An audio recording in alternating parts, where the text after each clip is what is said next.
think that's about the middle. Okay. Let's get into it. I do have the walkthrough with me so that I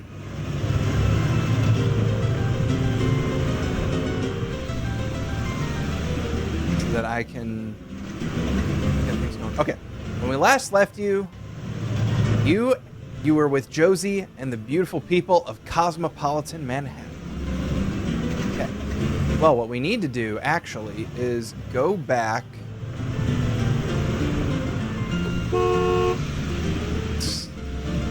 got Carl Winslow there.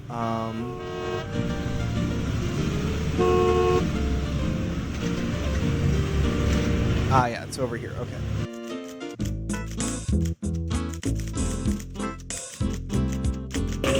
Oh, wait, we're in... How's it going, dude? How's it going, dude? Staying away from any alcohol? Connie, hello! Connie, how is your Saturday going? Whoop!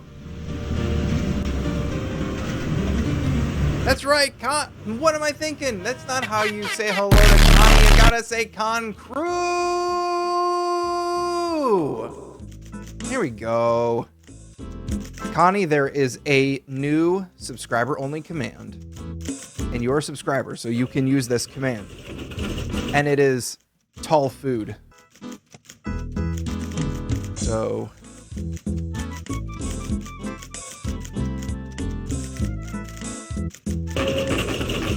Oh, it didn't play. That's cool. There is someone watching me, I can tell.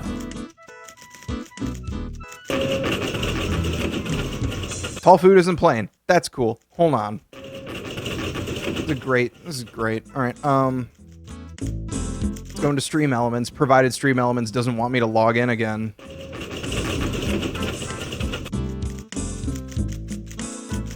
Come on. Come on. Come on. There we go. Go to my dashboard. I don't know why it says you need money for it. You definitely don't. I did not program it that way.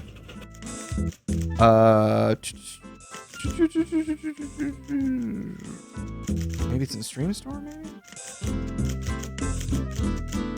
Oh. 0. Okay. Haha. I think that was auto set. All right, let's try it again. You've got to have money. I need food.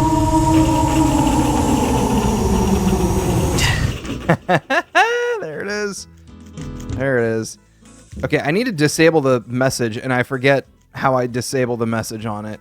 You know what? I can worry about that later. It's fine. We'll just have messages about tall food. It's cool. Okay, so... Okay, so we actually need to go to HR and file documents.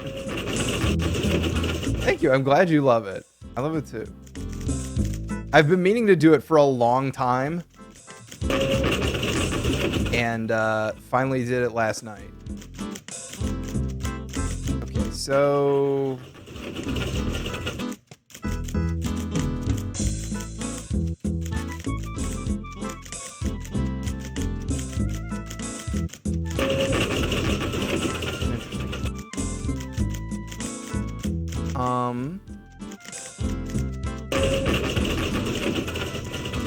I don't know. Here for an interview. Oh, man nods his head. Okay.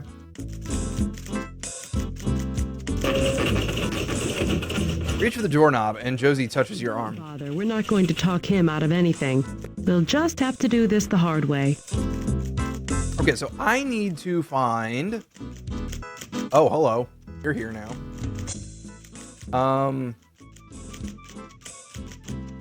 Let's see. I wonder if she'll help me out.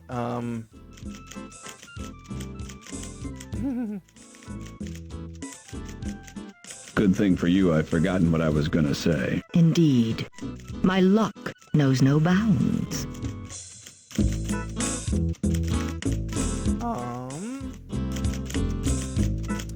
I need to find...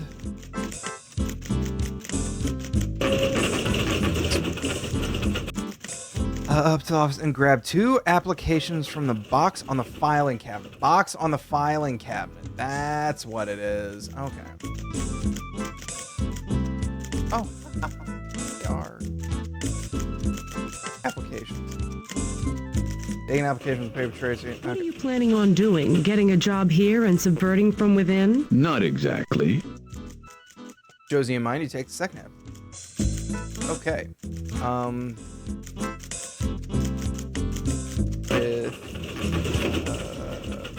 Oh, there's the application. Boop.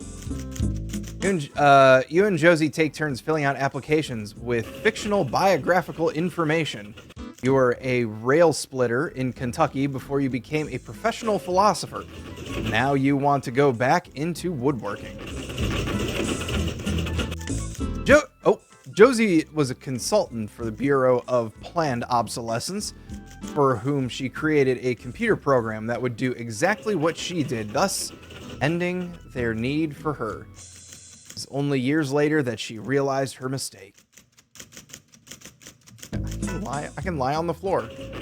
You and Josie stage a brief sit-in, but fail to attract enough media attention to pressure Faxon Castaroga to change their ways. So you stand up again. Woof.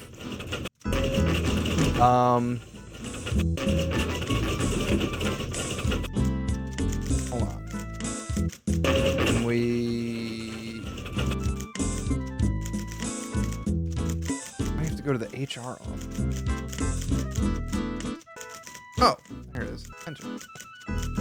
You saunter fearlessly into the HR department and hand both your applications to the HR manager. She checks them briefly, makes several notes on a legal pad, then initials the applications.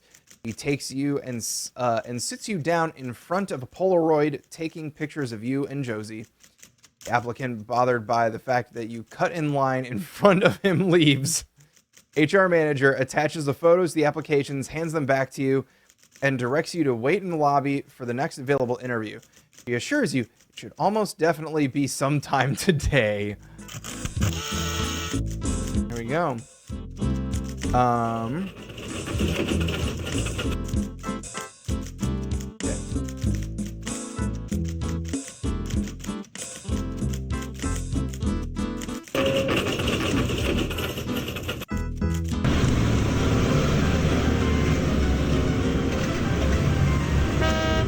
Look at that teal Ford Taurus.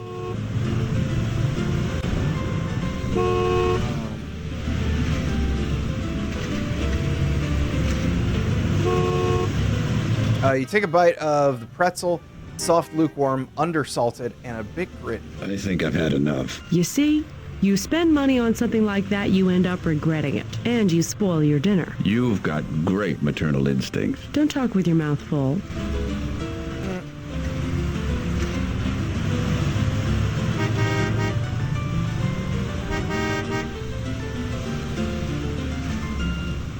Masochist? I can't. She's speaking pretzelese or something. Oh man, hold on. I've missed people entering. Hold on a moment. I missed people entering chat. I was too busy gaming. I was too busy being a hardcore gamer. Okay. Let's see. Yeah, we got Hunter. We got Cena. We got Hunter and Cena and Connie.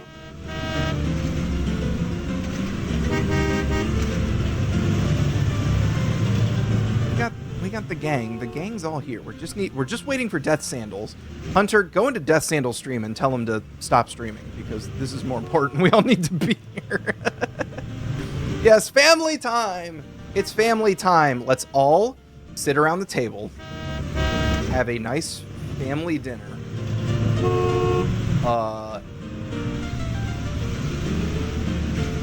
Yes. I don't know where I was going with that. Cena, how are you doing? Hunter, how are you doing? How is everyone doing? How is everyone doing on this fine Saturday day? Doug, you're heading to the palmistry shop? I don't know what that word is. You're immediately hit in the face by a sickening wave of incense, reminding you of an ex-girlfriend who used to trowel herself with the same overwhelming scent. Now, what was it called? Patchouli. God bless you.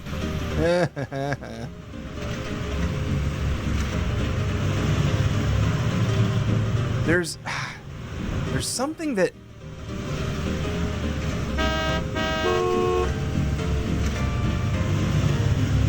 there's some like funny ramble that can happen with this, but I don't know how to activate it. Cena's doing okay. All right, okay. Start spooning mashed potatoes on everyone's plate. Thank you, Connie. Yes, please. More mashed potatoes, please. Right into my hands. I haven't had mashed potatoes in too long. Mashed potatoes are a delight. Connor, this is a family dinner. Put your devices away.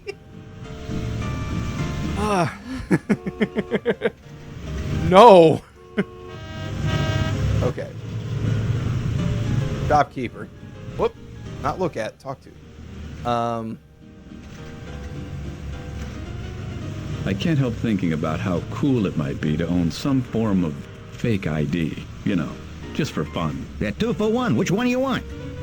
A passport. I need photos for passports, and I need cash up front, 21 each. That's 42 minus 21 for the big clearance sale leaves 21. I've only got $20. Can I get a discount? No. Yeah, give me that pretzel. Without hesitation, you thrust the pretzel at him, followed by all your cash on hand. He recounts the money, moistening his finger between each bill. Satisfied, he takes a bite from the pretzel. Takes care of the cocaine aftertaste from the money. Jesus. Give him both photos. He hands you both forms asking for name, height, weight, other facts. Pretend to be Sigmund Kiscolon. Kiscolon. And Josie changes her last name to Hasselblad. The shopkeeper vanishes into the rear of the store. Only about a minute later, he emerges and hands you both passports, still warm from the magic passport thingamabob he must have back there. They smell freshly mimeographed. Freshly what? That's real passport stock. That's why that looks so good. You might want to rough those up a little. According to what I put in there, you've already been to Norway and Sweden. Why Norway and Sweden? Makes you look boring. Thank the man for his assistance and pocket the passport. I don't get to carry my own passport? I'm sorry. You dig out Josie's passport and offer it to her. That's okay. Would you hold on to it for me?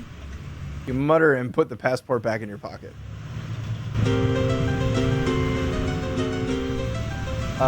Also, stop eating pretzels. We're having dinner now.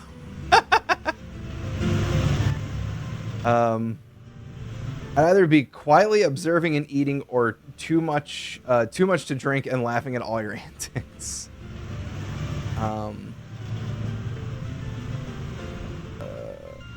I'm staying at the Legs and Arms. Are you the airport limo? Yep. You going to the airport? Yes, Great. You are a hotel guest, right? of course. Great. Got your tickets? Right here. International terminal. Got your passports? People forget them. We get to the airport, they want me to turn around and come back. Yep, right here. Here they are, Mr. Kiscolon. Thank you, Miss Hasselblad.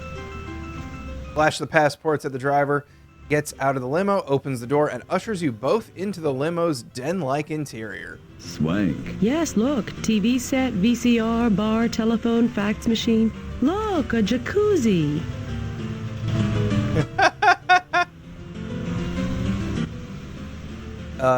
I would love to visit Norway and Sweden. What's that dude talking about? Right? There's nothing boring about that. I have like that just like brought the limo description, just like brought back a memory of like being a kid. Man, this had to have been the late 90s. Yeah, this had to have been the late 90s, mid to late 90s.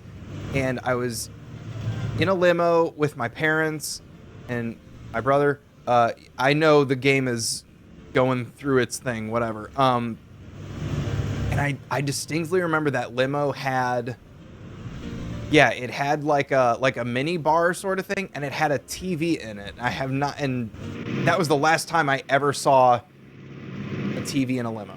Anyways, Josie seems less anxious about the condition of the plane than you, but she watches Guzman as you sit on the runway preparing to take off for Fax and Castaroga's airstrip near. Thank you for flying in my airplane with me. I know you have a choice when making travel plans, and I pray fervently that you would consider flying with me again the next time you are considering to be in Brazilian airspace. Before we take off, local ordinances demand that I tell you about the plane's safety feature. The door over there Guzman indicates that the side hatch with two is meant to fall off or break in the event of a crash. Please do not sit next to the door unless you believe you can handle it. Can you handle it? I can handle it. Good. In the event of a water landing, please drink as much as you can very quickly, okay? Also, those seats cannot be used as flotation devices, okay? Why not? They look like flotation devices. They were, but you can only use them for flotation 4 or 5 times. Then they don't stay up very well anymore. In the event of cabin depressurization, a stick of gum will drop down from the overhead compartment. And if you chew it, it makes it not so bad for your ears, right? I am Guzman, your flight attendant. Forgot about that. I haven't done that on a plane in a long time. Bought a pack of gum and chewed it during the flight. I need food.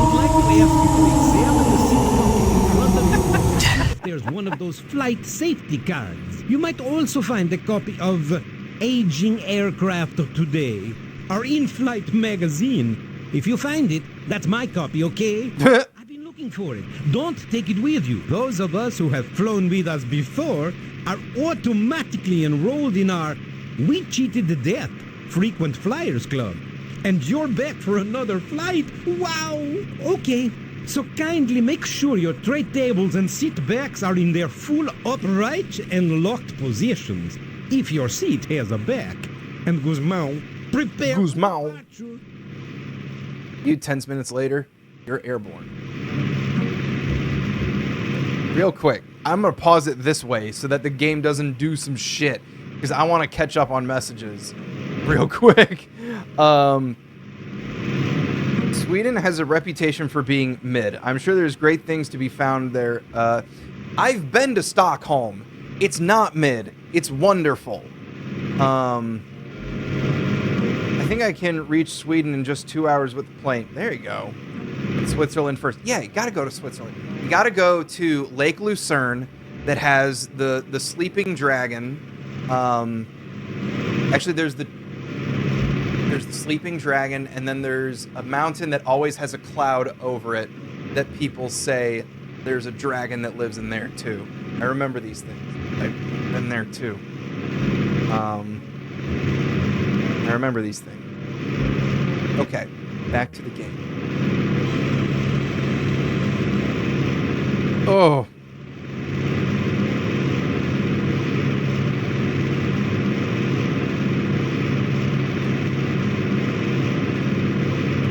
You know what?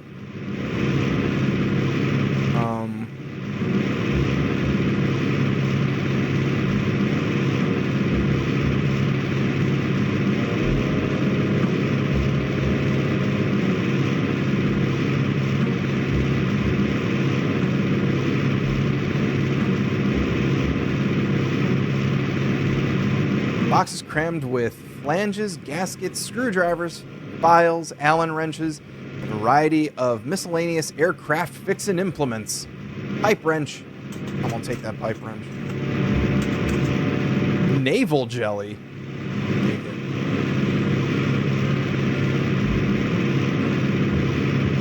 it. Gingerly, being careful not to touch the exposed wires, you try to twist the bulb.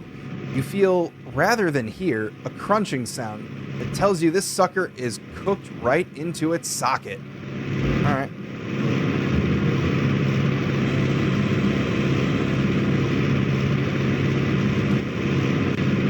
Plane's hatch is closed, which suits you just fine. This is your captain speaking. I forgot to tell you to buckle your seatbelt. But if you put it on anyway, you can take it off now. We have leveled off at 7,000 feet. So kick back and enjoy the rest of the flight. Josie, can you open this crate? What makes you think I can open it? Well, you've got longer fingernails. It's going to take more than long fingernails to open this. Okay. We have now begun our descent into the greater Boa Vista metro area. So please, prepare in whatever way your religion dictates. So, Guzman, prepare for arrival. Okay, so I think this is time. That's not good. Okay.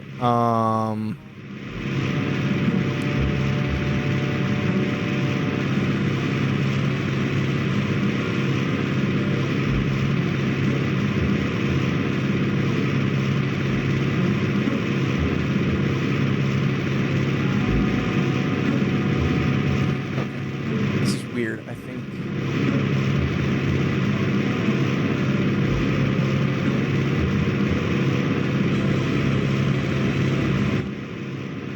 Suddenly the radio squawks to life. Guzman responds in Portuguese, making it impossible for him.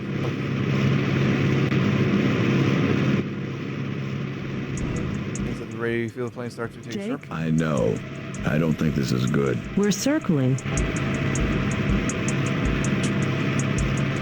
There's some sort of hook tape. You are imposters. Manaus Airport says you are not who you say you are. We will not be landing until the authorities reach facts on airstrip so they can take you into custody. Until then, you are my prisoners. You may not make yourselves comfortable, pig dogs. Oh no! Connie's gotta feed the beasts.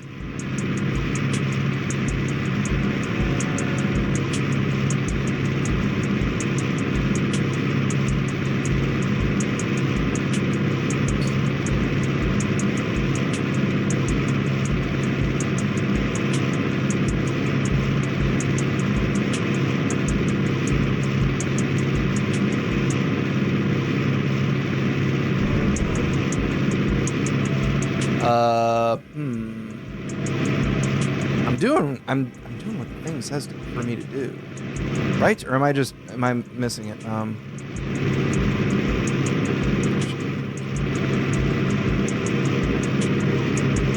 Oh, talk to Guzman. Okay.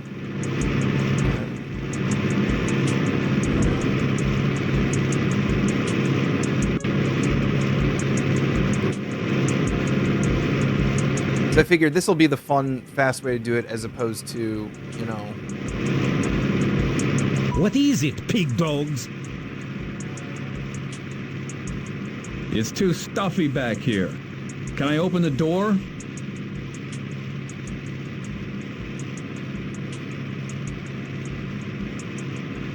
Guzman snarls and whips around in his seat. He leaps to his feet. You and Josie both shrink slightly at his fervor. You are lazy and stupid. And hot.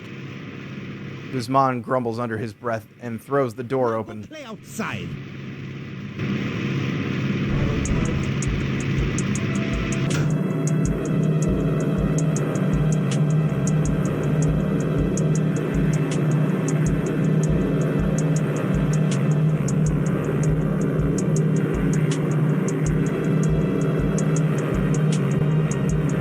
Because you know Guzman likes a rust-free aircraft, you carefully pour some of the naval jelly on the bolts securing the handle to the inside of the aircraft.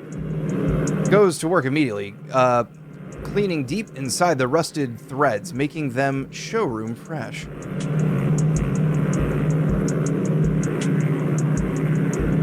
With the rust loosened, the nuts slowly begin to turn. After a few turns, they fall off of the bolts and skitter across the floor, lost among the crates and the garbage.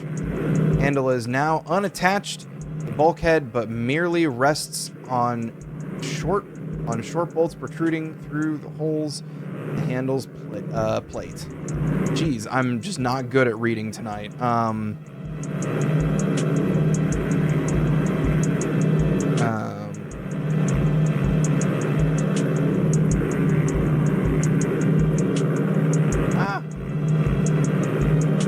What is it, pig dogs? It's too windy back here There now. is Would you someone close the watching. door? I can tell. One moment. Furious, Guzman leaps to his feet. He stomps back to the door like a petulant child. He grabs the loosened handle as he reaches out to close the door. Whoa! And then handle gives way. Guzman windmills his arm for a moment before tumbling out of the plane. Too cool. I'll grab the controls.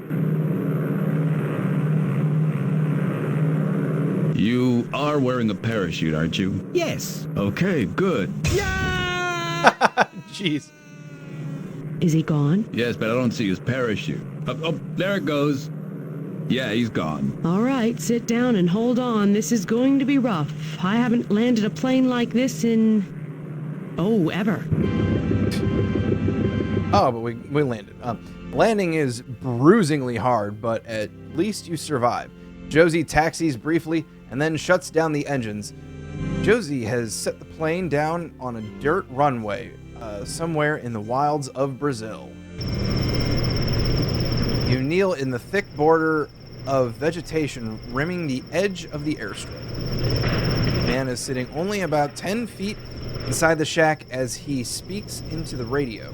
You hear him identify himself as Alanis. Clearly a national, he was probably hired to run this node of the Faxon Castaroga's web of Brazilian operations. Giscolin was coming here? This doesn't exactly seem like the head office. This is true. So what do you think? I don't know what to think, but I'll tell you one thing. What? Don't say this is true. You sound like a Wisconsinite. No, I'm a flatlander. Oh, that's so funny because I do hear people in my area say that. I'm not in Wisconsin, but I have heard people say that. Okay.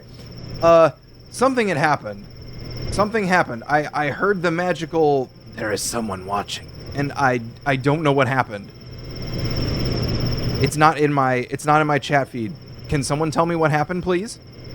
So I can greet or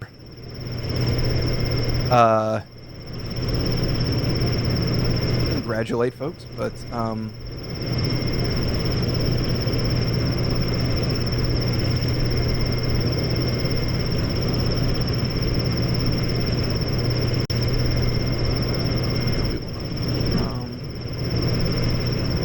Casper the friendly ghost.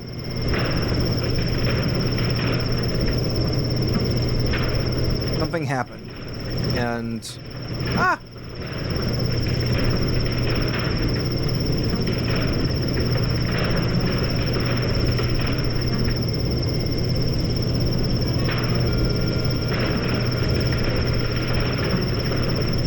Jeep Man.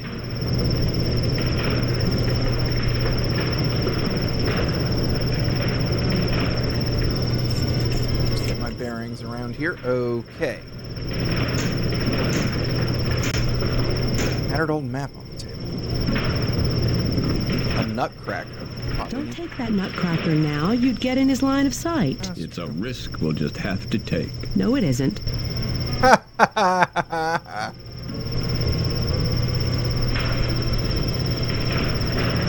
Brochure, a wallet, a bamboo pole, pushpin, pencil, jelly. That's all we got right now. Man by the Jeep is struggling with that tire iron, trying to get the nuts off and change the tire.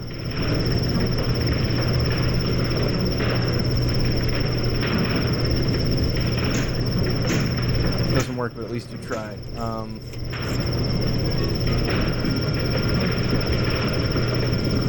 Isn't rusty enough to need...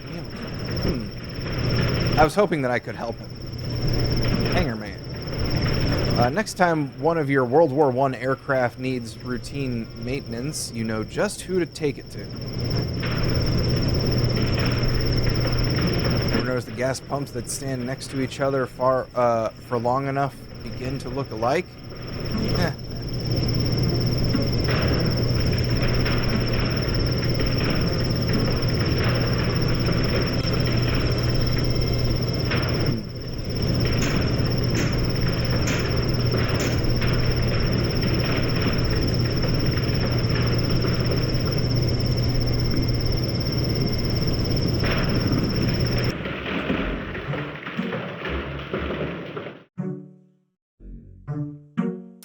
Grab the map. Unfortunately, as it's a flight map, it's virtually useless for getting around in the forest.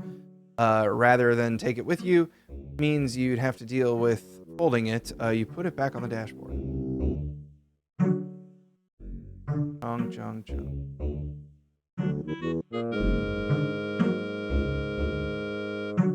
Fire extinguisher. Pick up the fire extinguisher. It's feather light, and the gauge indicates that it's empty. Disgusted, you put it back down. Shame. Pink game.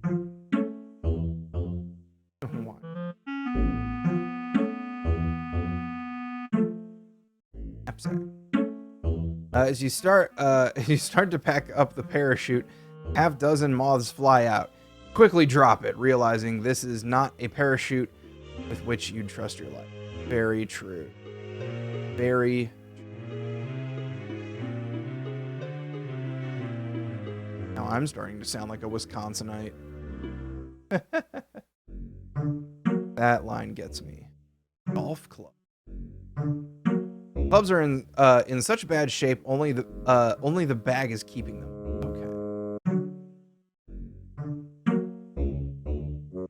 Grunting, you lift the heavy toolbox.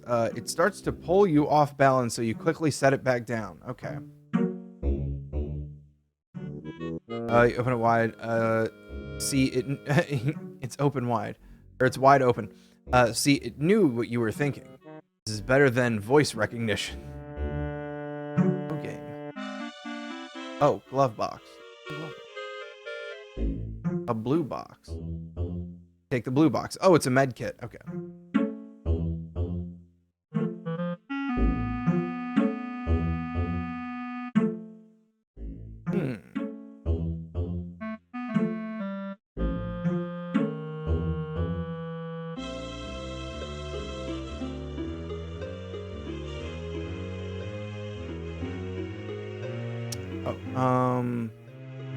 Oh my goodness.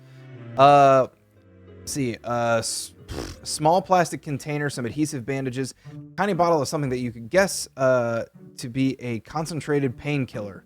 Okay. Cool. So morphine, yep, gauze, matches, medicine kit. That's the box. Let's see.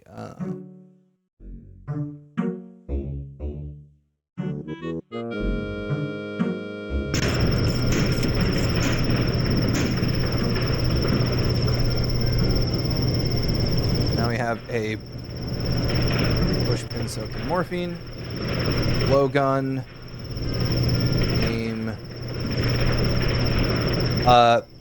You suck in a big breath of air and raise the bamboo pole to your tightly curled lips. You aim it at the man and then move the pole away and exhale, peering inside the pole to confirm that the tack is pointed in the correct direction. Ah, there he goes. Again, you bring the pole to your lips, aim it, blow hard. Instantly, or almost instantly, the man's hand flies to the back of his neck and he yelps in pain. Within a few seconds, head begins to loll until... I haven't lost my touch. Ever since the 3rd grade. Alright. Things.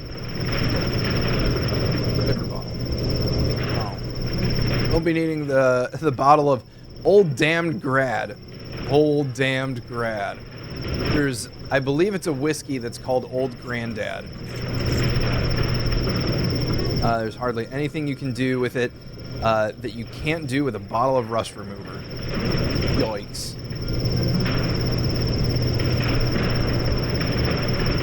Yeah. Let's see.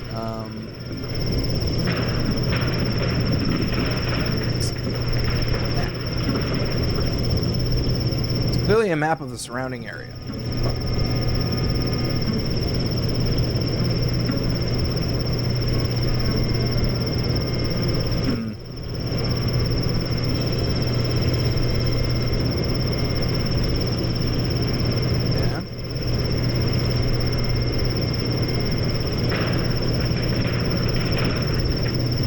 Well,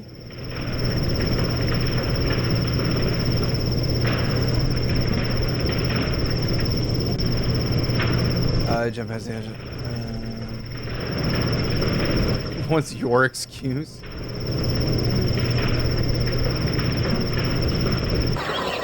I thought I was going to make a joke of, like, you can't see the forest for the trees or something like that. You and Josie strike out into the woods. Landmarks on the map have given you enough information to get you back the airstrip if necessary. After taking a tramp in the woods... I resent that.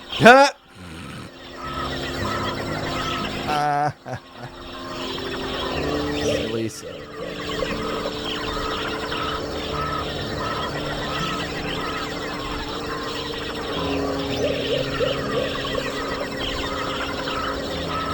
Quite a tree. Oh. This tree means business. Apparently it's going to grow, and it's not going to stop for you or anybody. Stick it there. Stand-in tree. These aren't the important trees. These are the extras. They get $50 a day for standing around, adding to the atmosphere. The real trees get union wages. No, this story of the Callahan's Crosstime Salute game was shot in Canada to save on union fees, and we passed the savings on to you! Oh, Callahan's Crosstime Saloon. You never fail to disappoint.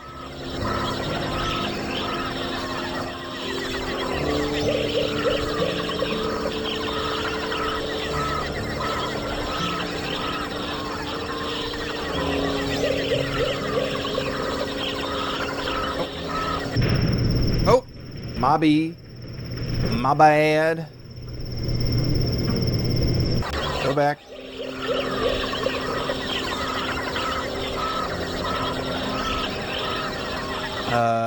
Thicket of cane grows here, looking vaguely familiar. Recognize this? Wait a minute. Give me that brochure. Look at this photo. This is sugarcane, I think.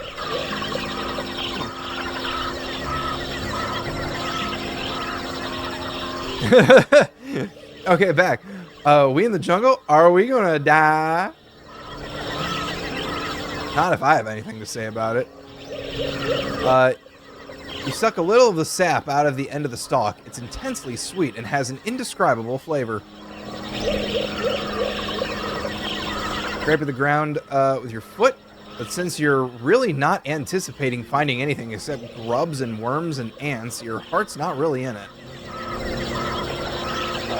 Quite a tree. On the tree.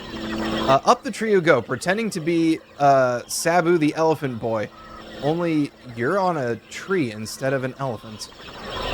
You're thrilled until you notice that you're sharing a branch with a strange round-eyed creature who is trembling a few feet away from you. Speaking nicely to it so that it doesn't make any sudden noises, you back down the tree. Oh, Guns N' Roses reference. Wait. Oh, now I know, Connie. Man, it's been a long time since I've listened to that song.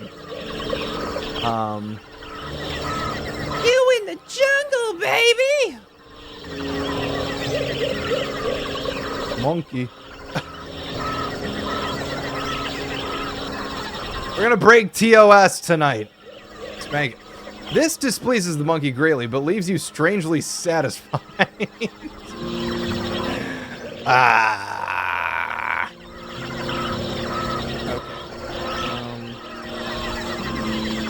Scrape the ground with your foot. Blah blah blah. Post tree. Fine. Climb the tree and give it a cursory. You climb the tree and give it a cursory inspection. Once you've inspected every cursory the tree has to offer, you climb back down. Silly.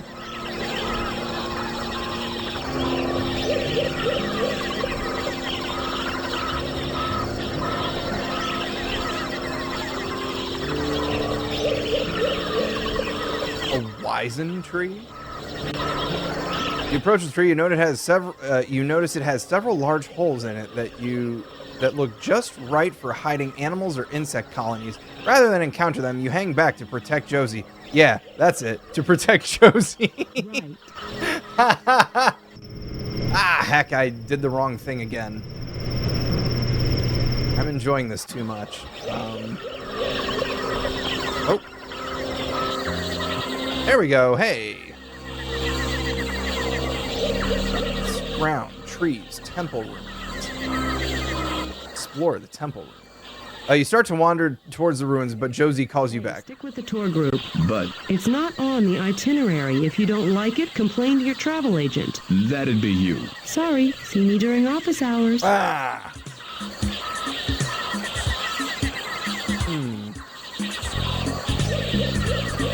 Oh, hey. Turn. Search. Comb through the sand. But other than a fair amount of sticks, dust, and other non-sand particulate matter, you dredge up nothing out of the ordinary. Boo. You reach down to pick up the urn lid. As you do, you see several long, dirty cracks in the inside of the lid. Rather than risk destroying this potentially valuable relic, you straighten up again and leave it alone. Good idea. The path. Stairs lead up to the temple entrance. Well, let's go. Let's go. Oh.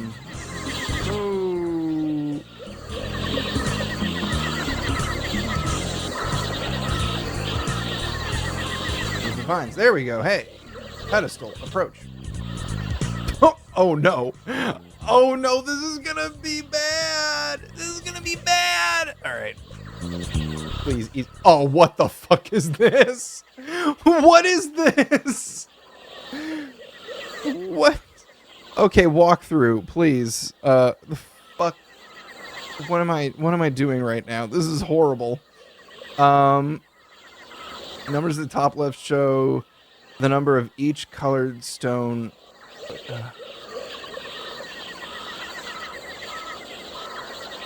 What?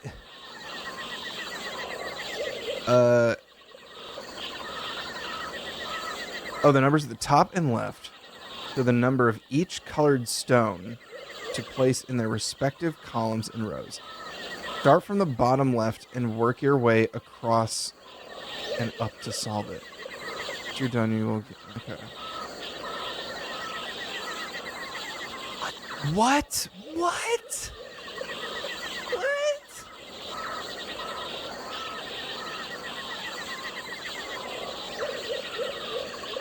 Oh. Looks very much like a puzzle of Asian origin that is played even today. Object. The object of the puzzle is to form a simple picture by placing the colored stones into the proper squares of the grid. Not every square on the grid will be filled. Some will be empty. Some will have black stones. Some will have green stones. Some will, and some, two to be exact, will have gold stones. Pick up a stone from a bowl or square. Left click on it. Drop a stone in a bowl or square. Left click. Empty. Left click it. Alternatively, you can set it. Along the top and left edges give you all the information you need to place all the stones correctly. These numbers tell you how many of each color. It says how many of each color, right? But like it's either black or gold for me. I can't distinguish any other colors. So this will suck. Presumably. Ugh. How the colors are grouped, in what order the groups appear. The only information the numbers don't directly reveal, and therein lies the puzzle, is where the empty spaces are.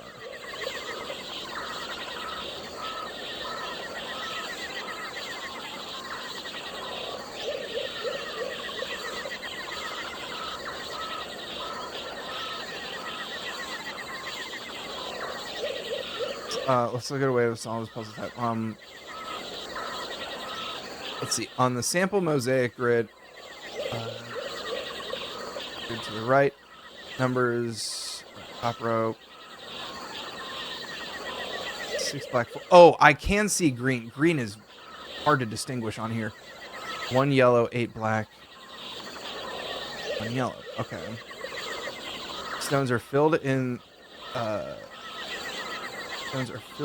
row to match black stones, followed by 4 green stones, etc. This row has been correctly filled out.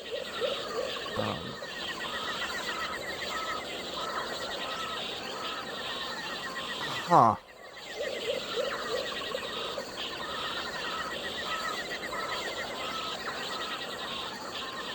Yeah, the numbers are slightly colored. Yeah, okay, so on my screen, or sorry, like what you guys would be seeing, the 4, so the point of the check pointing to the 4, that is green. This is black. That is black. So you guys may not be able to help me out all that much.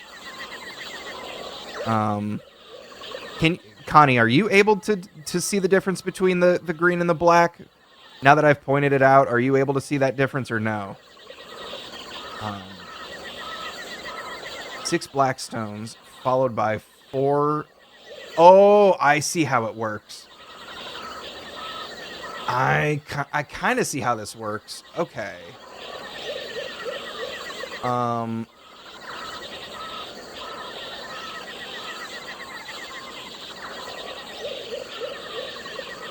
Oh, okay. I kind of see.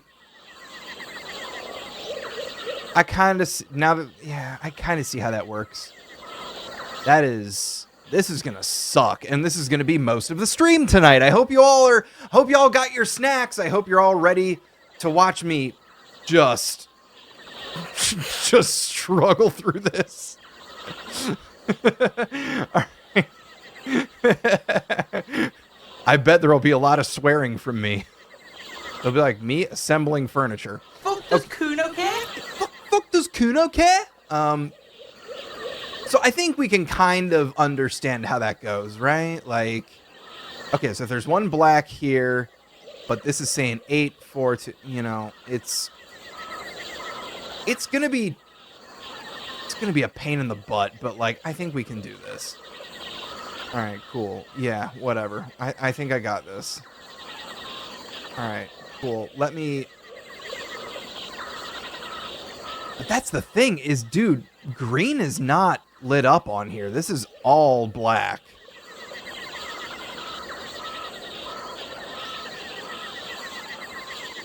And I don't know, maybe... Yeah, goblin.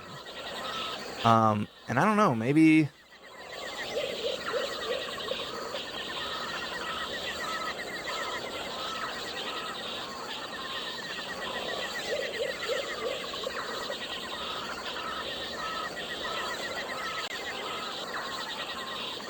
I guess, yeah, it's like, I guess there's no green. I wonder if these are randomly generated.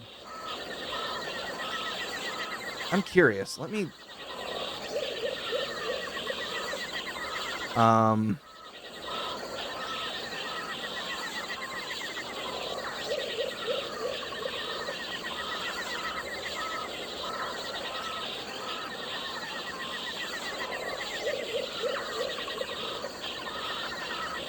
Curious if I can find the...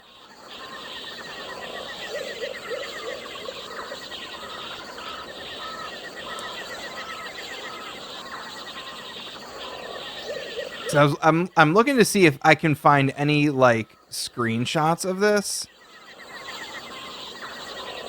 just to see if I can see like what the hell I'm dealing with, you know, just to see like, hey, is this randomly generated or, you know, because it's like, yeah, I guess there's no green, but it's like, why would they make a point of green? So which is why I'm guessing it's randomly generated, but there are no screenshots for it. There's not a single screenshot.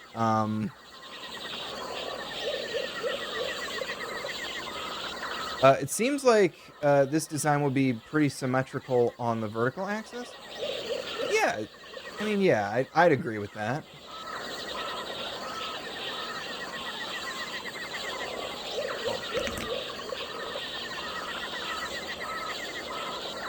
the...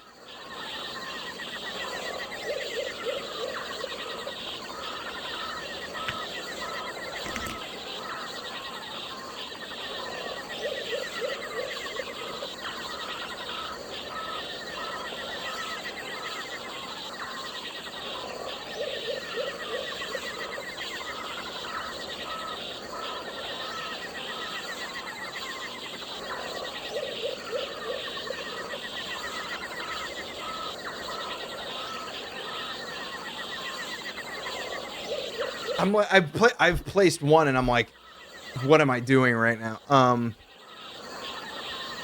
Oh, that's kind of neat. You can do that.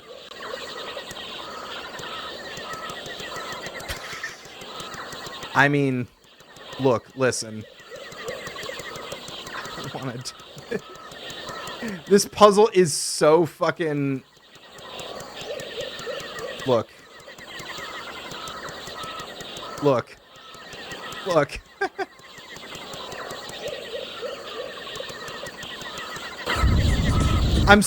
Yay! We didn't have to do it! Yay!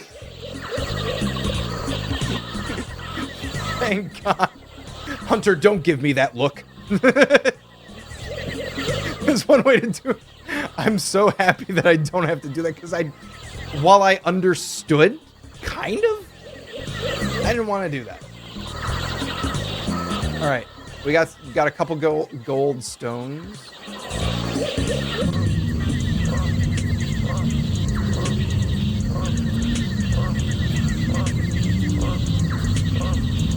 You cross the threshold of temple and into another time, for the second time today. You and Josie cross the threshold into the temple. The air is cool and faintly sweet, not nearly as musty as you anticipated. Probably because of the open doorway on the other side of the room, the low ceiling feels as if it's designed for people shorter than you, and who like to climb stairs more than you do. That's how I feel in all old buildings, all designed shorter for me.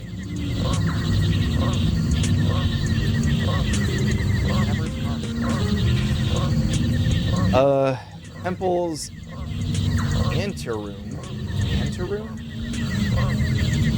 features an elaborate carving. You don't have a clue. Can you read this? No, I'm not sure who this is. I need to see a lot more hieroglyphics before I could interpret this.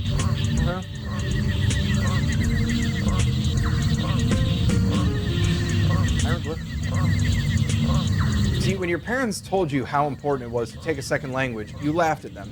Who's laughing now? This looks like a repeating pattern. I'm sure the designs have some significance, but I don't recognize these symbols.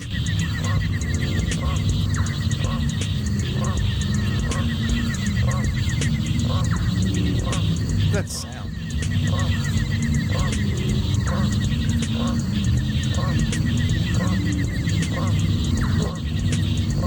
Stone floor is uneven and difficult to walk. It ain't no sphinx. Now those guys really knew how to build an ancient ruin.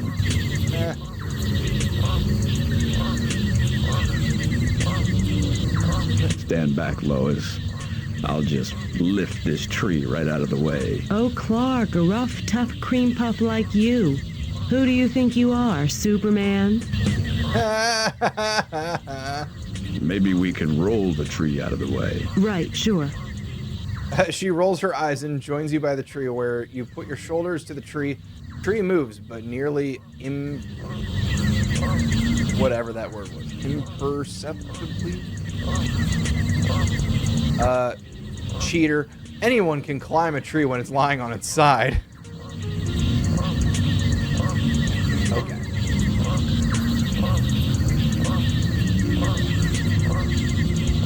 You have nothing capable of cutting yourself a vine. Forget about it. Forget about it. Her delivery is so funny. She's great. These two, I like these two. Eye socket. Oh, would that perhaps be Boom and Boom? There you go. Oh, good. That last room was a little gloomy. Yes, definitely cheerier in here. What's that smell? Not sure. Something's burnt.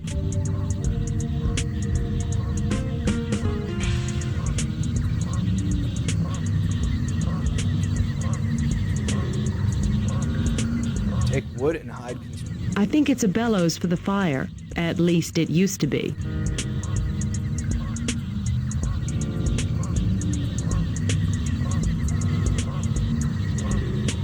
Pumpkin fire pit is probably the source of the unpleasant smoke.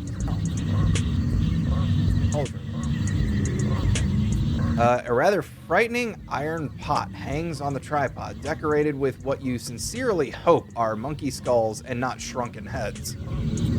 Ooh. Paintings. All you gather from the mural is that they're cuckoo for cocoa pods.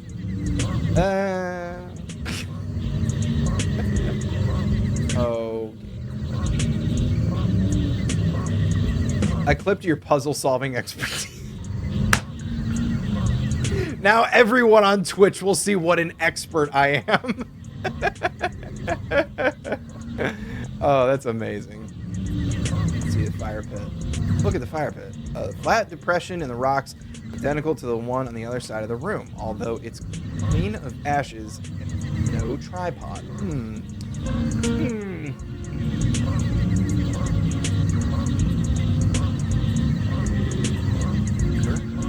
Lie on the altar, sure.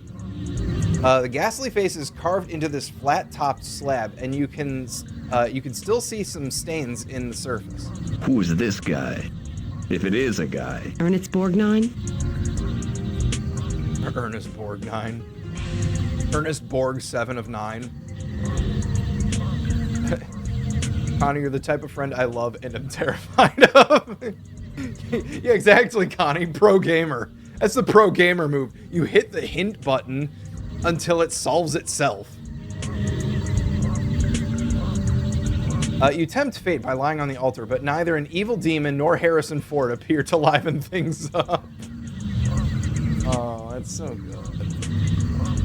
Oh, quit. Who's this guy? The leader of the club? I'm not sure. I could probably tell you if I can read the hieroglyphics outside.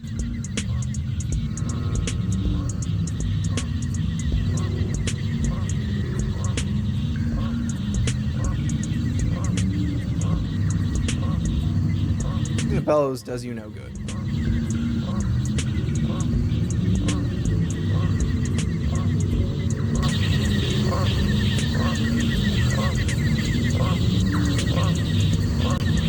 Do you know what these symbols along the wall mean? I should be able to get this.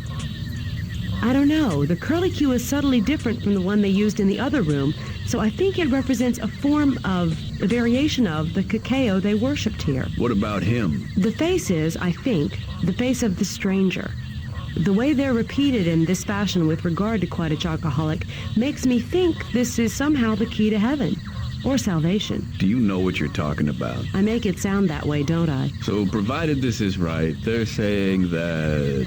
I think they're saying that salvation, whether that means an afterlife or the continuation of the civilization or whatever, is based on somehow bringing together the stranger and the cacao. A form of the cacao. So who's the stranger? Us. One of us.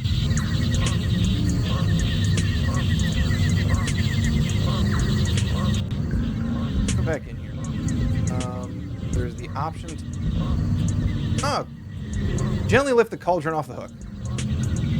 And I've shoved it up my ass. Alright, this is simple. Jake, that's hundreds of years old. It's in good shape. You might not be able to put it together again. It's simple. Look, 3 holes. Bada bing, bada bang, bada boom. It's a national treasure. I'm not going to hurt it. It could be worth a tremendous amount of money. Well, maybe we shouldn't mess with it. It could be worth a tremendous amount of money. Well, maybe we shouldn't. Oh, Jake. Who's this guy? I'm not sure. Oh, okay. He's quite a chocoholic. Love it. Moments you'll want to see later, trust me. Okay, so...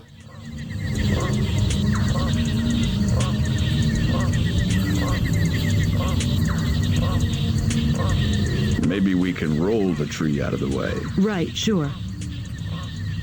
Right, sure. Hold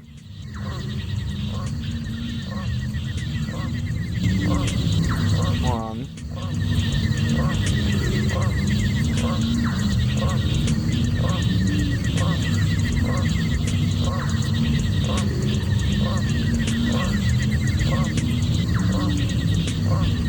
So,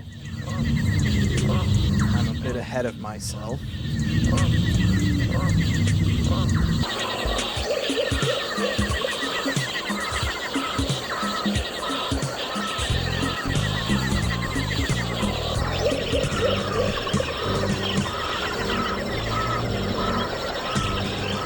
Oh, hey, parachute pack. Reeling. You climb the host tree and are able to snag one of the parachute cords. Tug on it many times, showering leaves, branches, spiders, insects, lizards, and other small animals onto Josie. Eventually, you're able to bring the pack all the way over to the tree. You shinny the pack, shinny back down the tree, and admire your handiwork. Monkey. You do your best to Dr. Doolittle impression, but the monkey isn't buying into it. Man, did Dr. Doolittle come out at this point? I'm thinking the Eddie Murphy one, by the way. I know there was an older one, but we need to go back to the plane.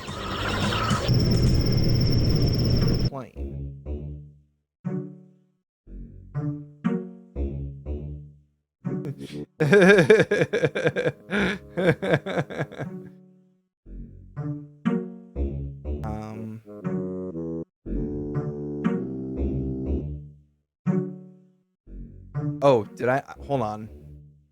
I didn't do this right. I didn't do it right. Classic. Guys, Connor didn't do something right. Oh, he's awake now. Connor didn't do something right, guys. Classic. There it is.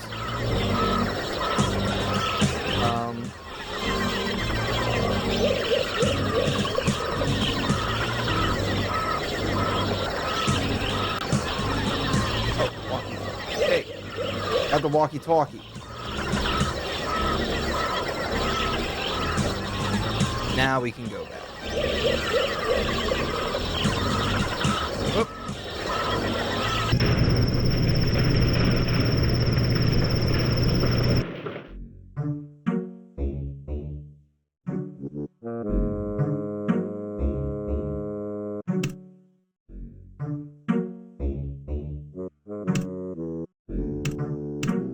Oh, there we go.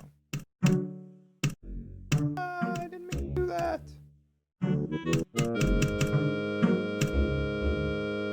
The man who answers your squawk is chewing something as he speaks. You can't understand. This is Alanis. Get over here. I think there's something wrong with this whiskey.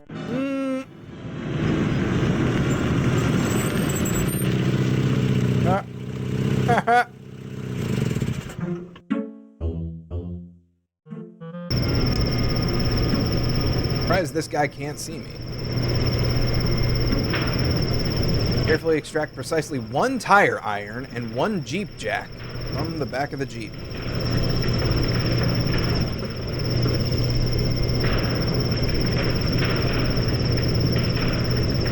Oh.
Oh, wait. I'm losing my mind. Hold on. I say losing my mind. No, I'm...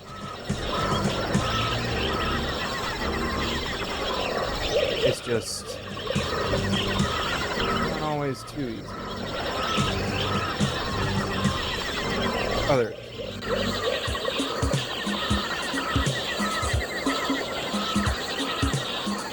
Whoop. Saving just yet.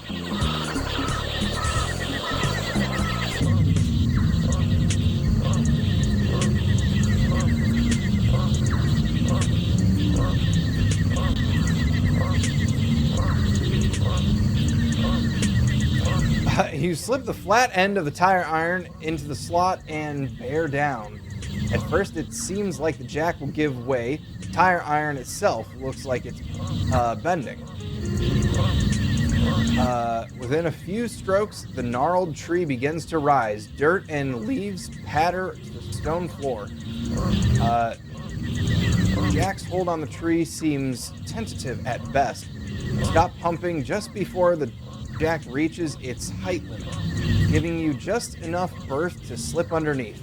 Josie looks with trepidation at the tree. Plant a foot on it and lean your weight into it, figuring that if the tree stays up, fine. If the tree stays up, fine. If the tree falls over, it will have rolled back enough to permit you to squeeze out of the top. But the jack has bitten into the wood and seems solidly in place. Cool. Now, if I cannot have to read that much ever again, that would be great. That'd be swell.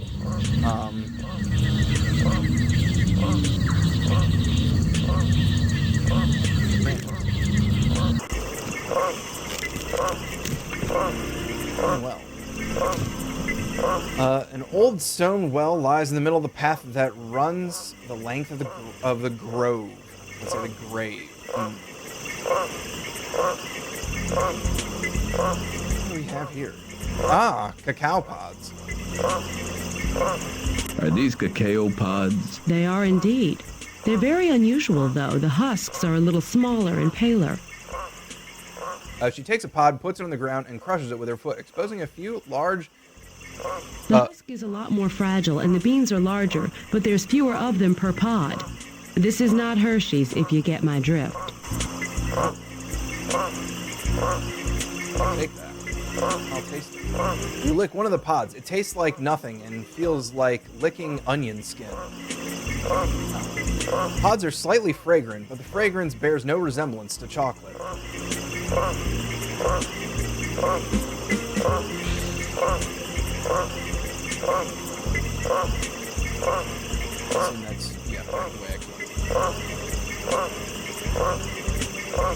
Anyways, shall we? You make your first mistake by climbing into the well head first instead of feet first, as any sane person would do. Josie holds onto your ankles until you're down as far as she can reach. You make a mental note to try this again sometime when you have a rope or something. She pounds the toes of your sneakers into the crumbling mortar so as to give you a couple of toe holds. Then she lets go. You start to sweat as you consider your position. Okay. I'm a man. Let's go. Just like climbing up a steep cliff when the gravity's working with me instead of against me, so it should be easier.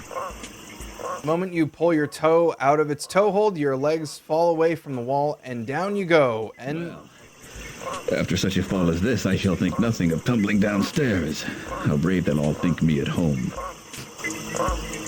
Next thing you remember is Josie giving you mouth-to-mouth, which might have been memorable if you didn't have a gullet full of well water. I want you to sit down for a while and just think about what you did. All right, volume.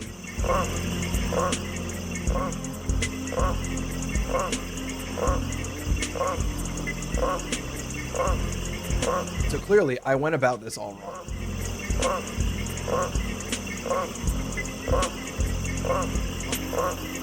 The branches on the stone, well, then pick them up again because you're getting bits of bark and twig all over everything.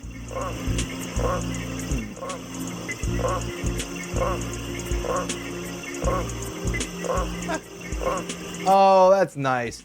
The cycling through the inventory. It's a bar tab, like beer tab.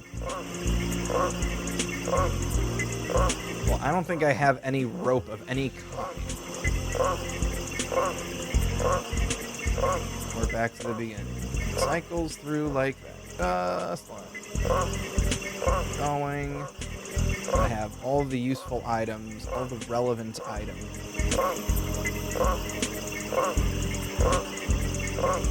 And there we go. Okay. I don't want to bring the music up a little bit because this song is pretty decent.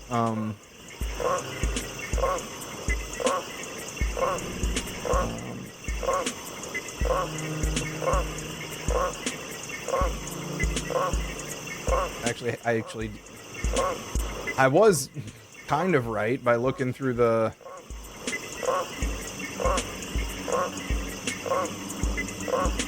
brochure. There's a brochure.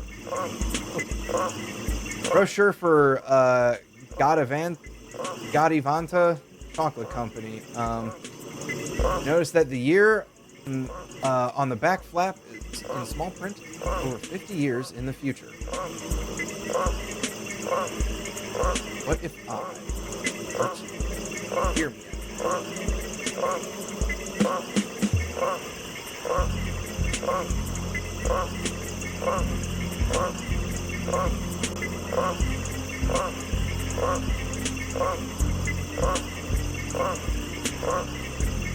Keep going.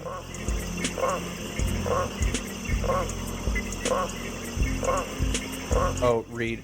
Sinful, decadent, rich. Words that come to mind whenever we think of our customers. Oh. I mean, that's actually pretty great. That's pretty great. The people who buy Godivanta chocolate, truly one-of-a-kind, hand-dipped chocolates, because with the price of Godivanta, and I will pronounce it differently every time I say it, we only have to sell a couple of pounds a year. Valentine's Day, anniversaries, birthdays, homeowners, loan approvals. The occasions for Godivanta chocolate are quite simply occasions of your life. We buy our beans directly from Brazil, where our buyers are so demanding that that each year 20 or 30 local I can't say that word lose their lives in an effort to bring us the rarest blend of cacao beans on earth. The only beans that surpass ours are from an ancient strain of the plant now extinct, and these beans are lost to the ages.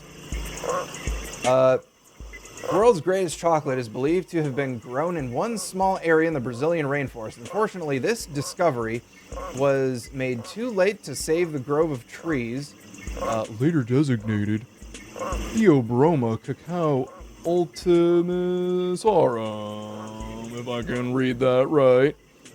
It exists only in a couple of pods too damaged to be viable. The loss of these trees to the chocolate world can never be estimated, as they were destroyed by the Faxon Castaroga Pencil Company during its clear-cutting operations in Boa Vista in the spring of 1997. We process our beans by hand to retain the full flavor of 100% real chocolate. These beans are scooped from their pods, washed, and then roasted. Each bean is cracked to reveal its nib, the stuff of which chocolate is made. The nibs are ground between enormous steel roll. All right, hold on a second. We're all gonna have to deal with whatever the fuck this sound is. The nibs are ground between enormous steel rollers several times to achieve a smooth quality. The chocolate is then sweetened and conched, a mellowing process in which the chocolate is constantly stirred while being heated and simultaneously cooled by a blast of fresh air. Once molded and cooled, the chocolate is of perfect eating quality, but at Godivanta, that's only the start. Our centers, creams, nougats, and occasional bonus diamond jewelry. are prepared according to exacting family recipes. Centers are enrobed in our exclusive blends of milk, dark, and white chocolate, and shipped immediately by a personal courier who must remain refrigerated at all times to maintain optimal storage temperature. Delight, discovery, delicious. These are no ordinary chocolates, not with flavors like lemon pepper, buttermilk ranch, blue raspberry, beer, polenta, creamery surprise, and over 7 more. To arrange for delivery of Garavanta chocolates in your sector, contact one of our personal consultants on the Hypernet, or you may contact our loan department for easy terms. Find out why Garavanta chocolates are the most expensive your money can buy. Garavanta chocolate, when you couldn't care less about spending your very most. Are you all hungry for chocolate now? Blurg. Why blurg? Why do you blurg about the chocolate?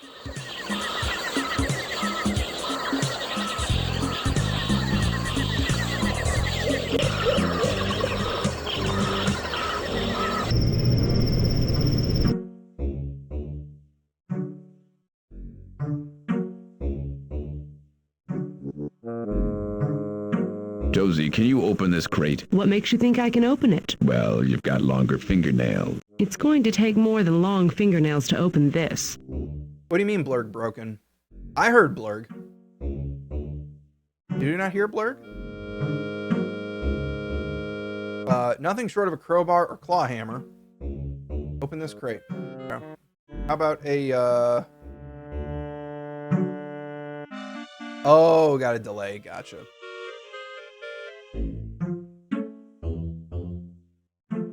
I used... How about a...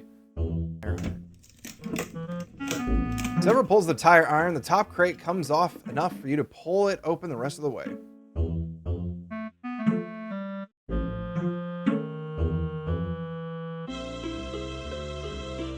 Among styrofoam peanuts, you find a very complicated looking remote control and various pieces of mounting hardware. There we go. Satellite dish, packing material, satellite receiver.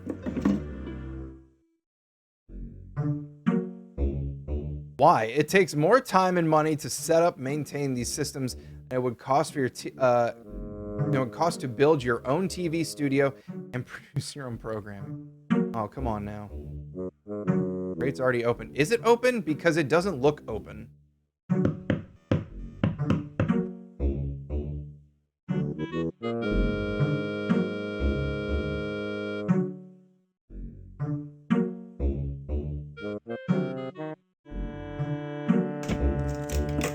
Coax cable.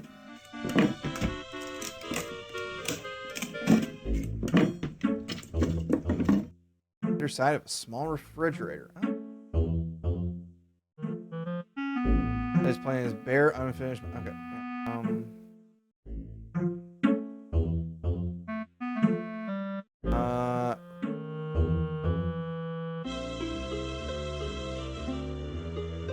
Don't leave a tire iron anywhere until you're sure you don't.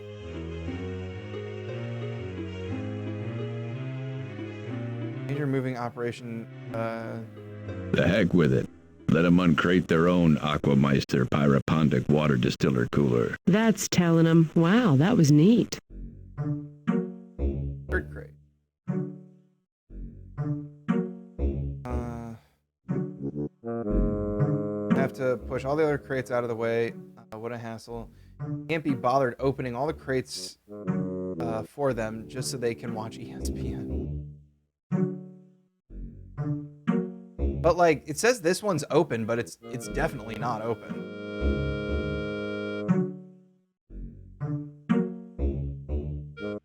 Very concerned by that. Especially because I haven't saved in 5 ever, so.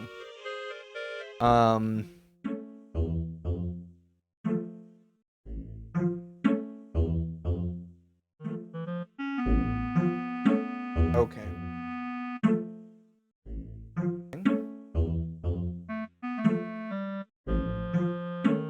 supposed to take the coax cable.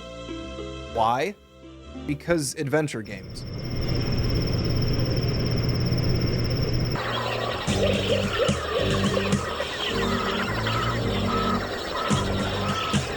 Take some thicket.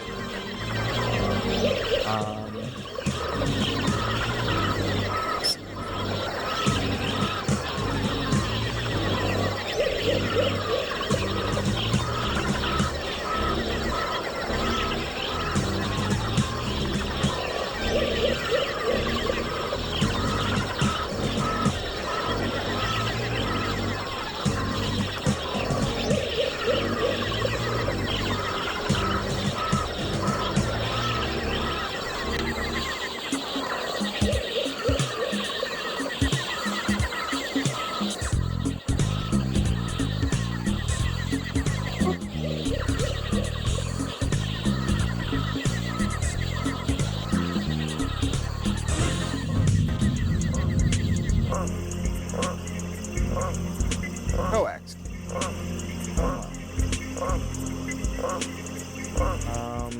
There we go.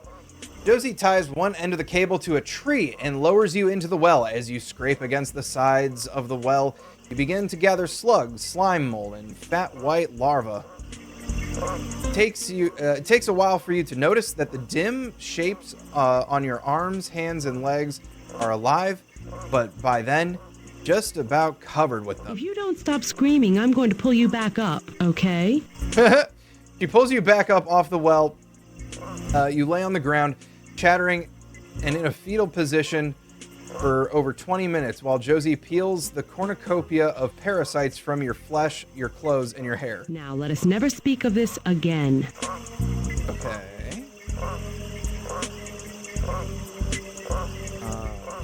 If you don't... Okay. Now... Okay. You indeed. See, that's where you use the blurg.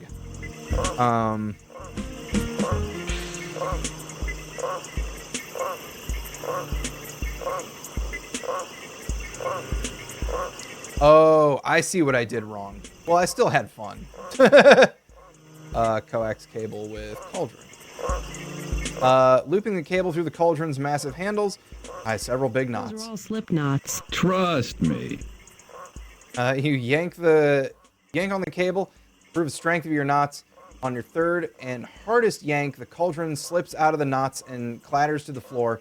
Oh, Josie grabs the cable from you and deftly weaves a pattern of small, tight knots that hog ties the cauldron perfectly. Hands it back to you. Yeah, well, if I wanted to show off.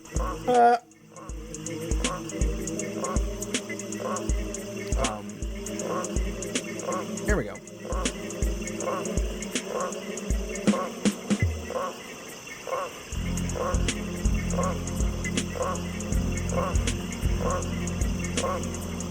Oh. You lower the pot in the stone well. When you pull it back, you find a cauldron full of water. All right, we scored water. Jake, look. Reach for the sky. Reach for the sky, I say to you. I am warning you. Reach, or you will have your own blood on your hands. Do not try my patience. Do not try my patience for a longer time. All right, don't reach for the sky. Very good. Reach for the sky. Guzman grins as... So, we meet again. Turn around.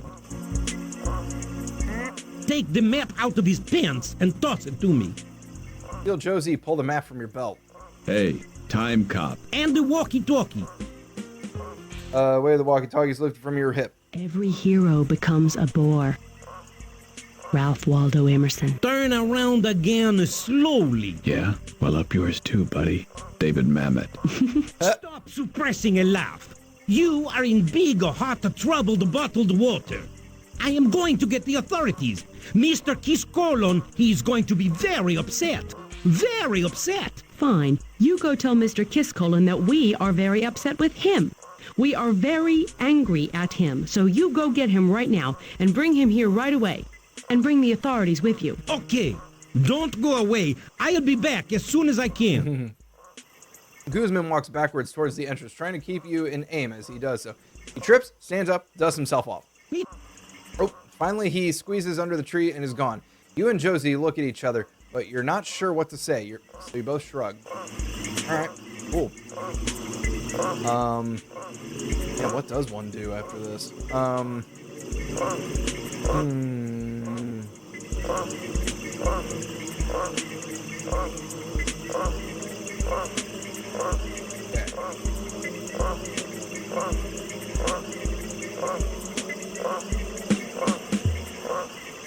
we have to. Okay.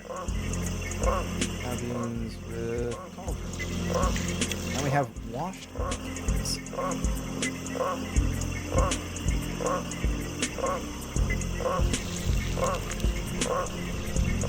Hold the beans back with one hand as you pour water out of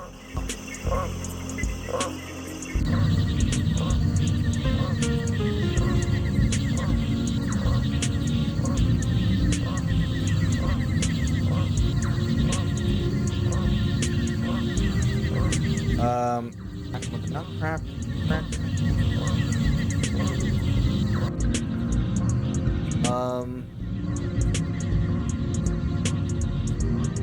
But you've needed a nutcracker for years, and now you've finally achieved your dream. Don't sacrifice it.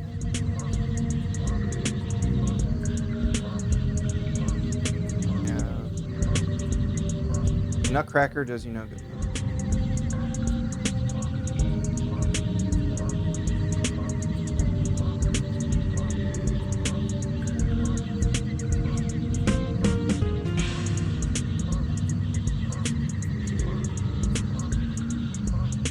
Armload of branches.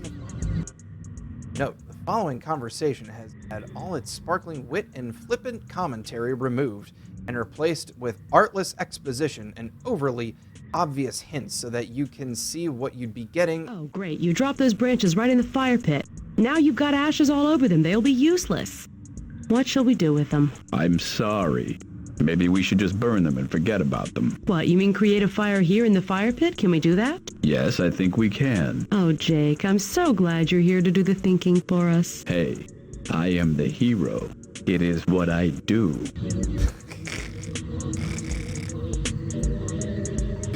Oh my god, I love this game. I'm so glad I got the book. I can't wait to read the book. Let's see.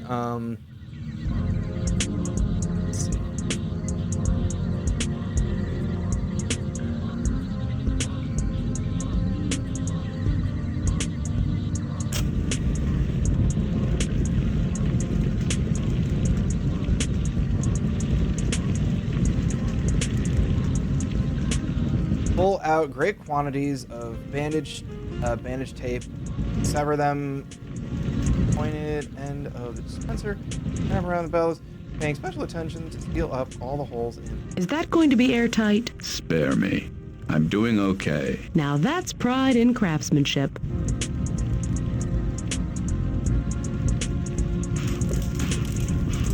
The bellows is patched. You can use your air, you can use it to pump air into the fire, making it burn brighter, higher, hotter. Okay.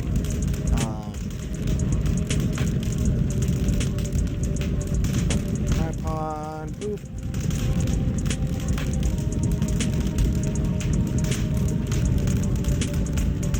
There we go. Hey. Okay. Roast. Okay. We got a roast.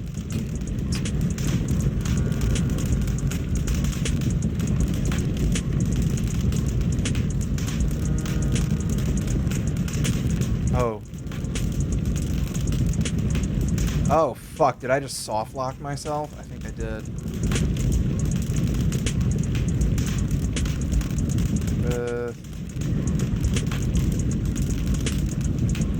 Did. I don't know what I could.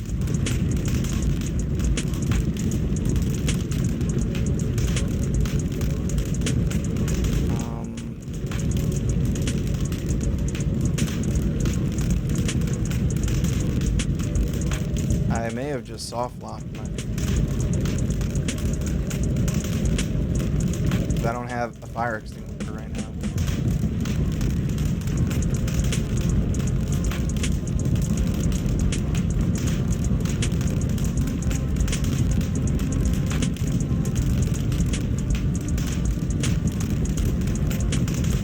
I don't know why I'd have to be holding the cauldron.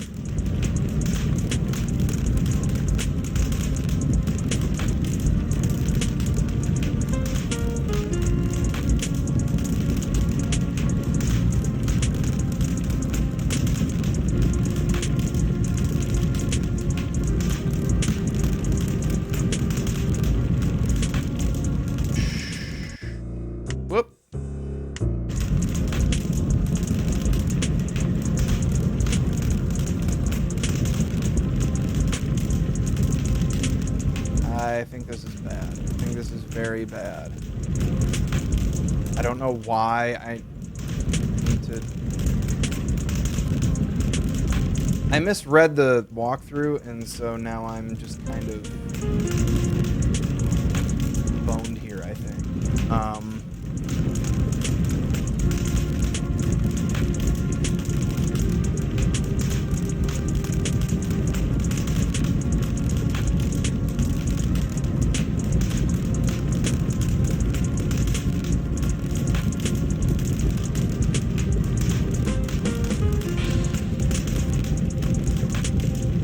Why would they let me do that?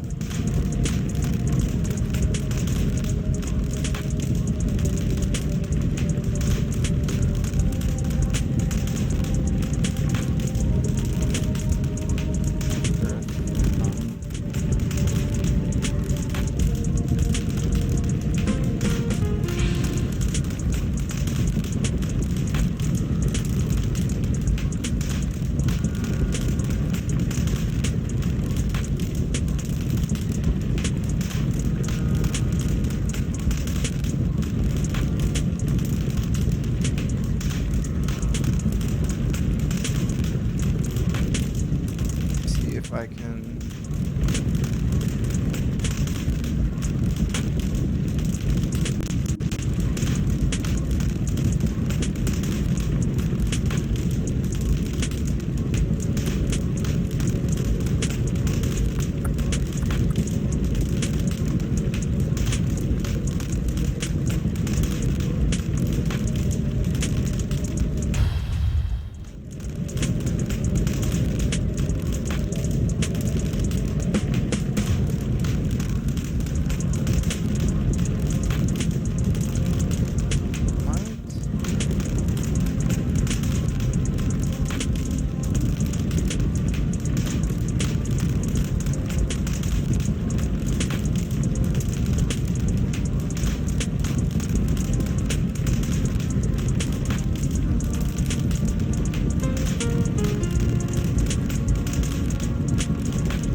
Hoping I didn't soft lock myself.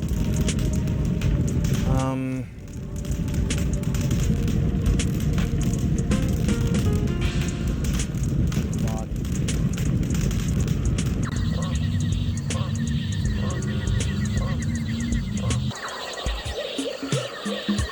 'Cause otherwise, I'm gonna have to do this whole thing over again, and we're all gonna be upset.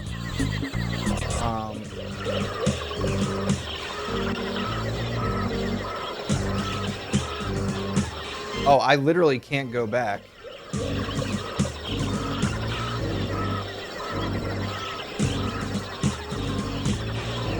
Oh, I literally can't go back.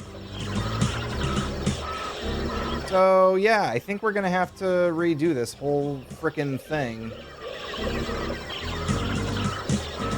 I'm dumb, so let's, there we go. Yeah, this is it. We do beans in there. Empty. Okay, keep it like that. We put the branches, the fire pit. Okay. And then we use gauze with bellows. Beep, bop, boop, beep, beep. But then we use matches. Light it. Bellows. Do that. And then we put... Okay. We should be good now. We should be good now, right? Okay. So let's see. Then we... Cauldron. Roast the beans. Crack them with nutcracker.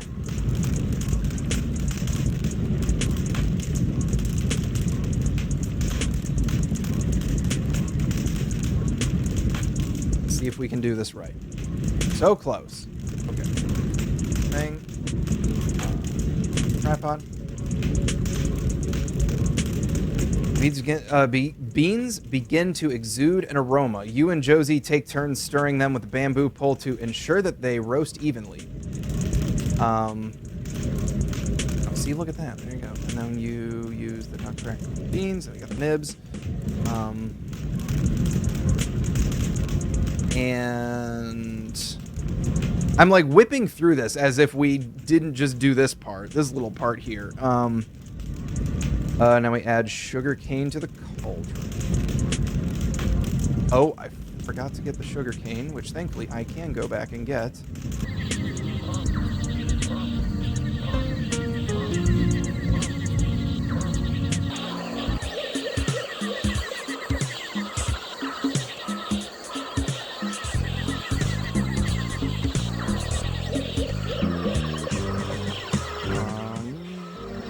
Take a thicket. Now, good. Thank God we can get back this far, you know? It would be like, oh great, I have to restore a save again. Try not to screw it up too much. Okay, that's still going. We add, it said add sugar cane. Cauldron. It's way too early to put sugar cane in the pot now. Really? What am I doing wrong here?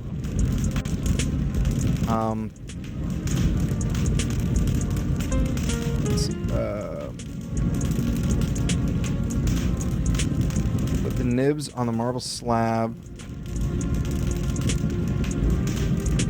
Slabs that form the door of the room. That's a frickin'... That's an interesting development. So.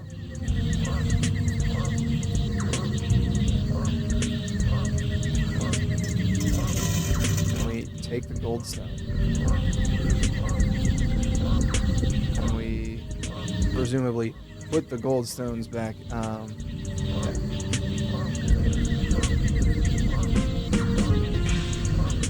Nibs.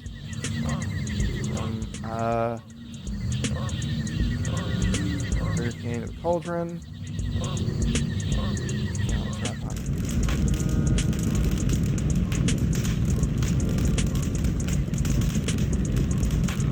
Josie doing her thing. Hey, smell that? God, that's incredible. Here, we have to conch them. A mere bag of shells. You keep stirring, and I'll use the bellows to cool the surface of the chocolate. Yes, sir, Mrs. Ghirardelli, sir.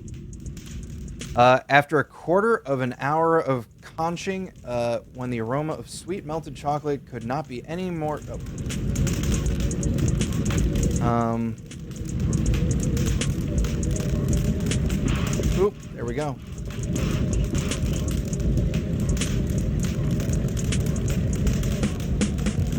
There we go. One chocolate bar. Now done.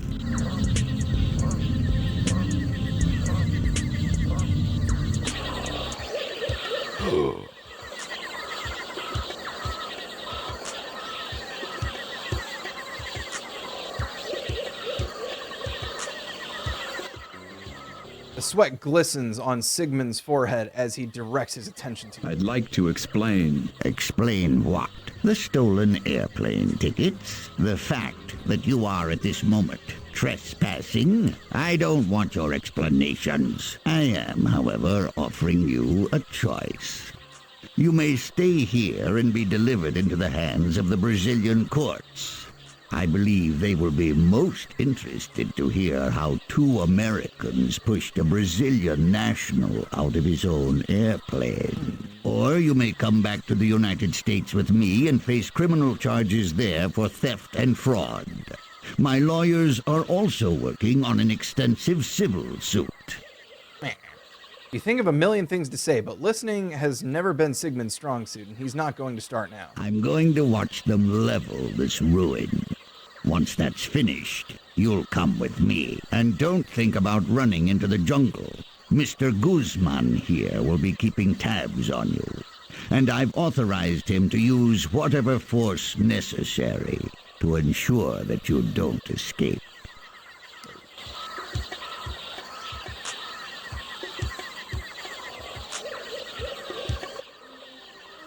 You hand the chocolate bar to Kiss Colon. What's this? It's a chocolate bar.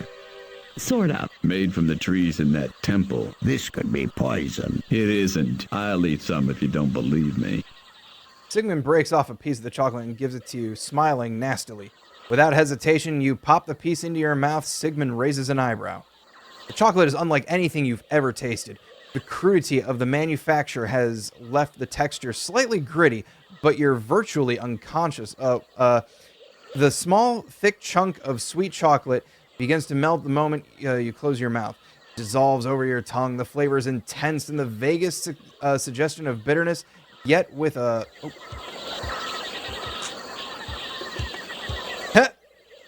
Kiss Colon, Josie, Guzman, everyone fades into the background. Every nerve of fiber in your body receives waves of intoxicated pleasure from the indescribable melange of flavors unfolding within you. Your reaction must have been pretty convincing.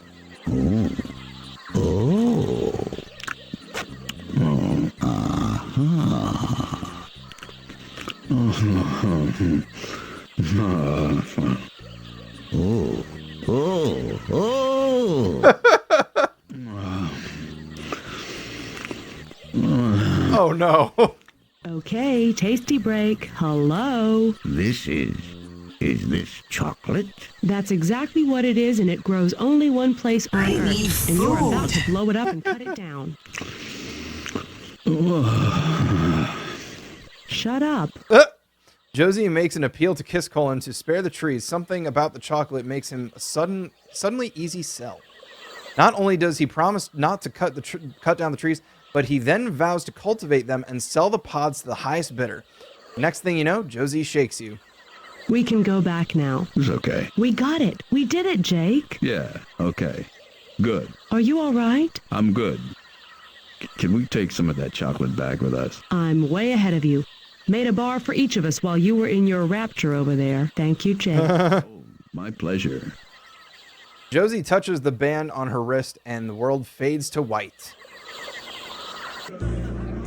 Editor's note.